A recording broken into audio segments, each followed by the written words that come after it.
What you're looking at is down in the window channel to see the fit of the Luxury Liner Pro. It goes all the way up and over the wheel well.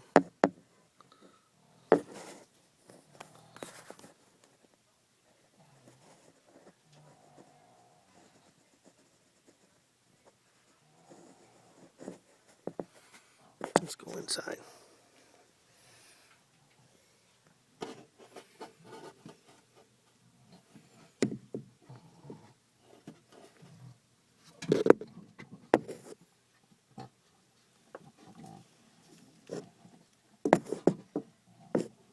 As you can see, runs all the way up over, runs up to the top. As you go to the front, you can see it fits right along the door frame, all the way down.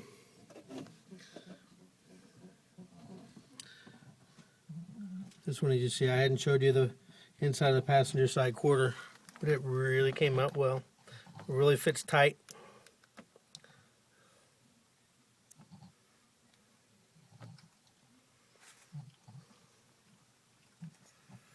All right, thanks for looking in.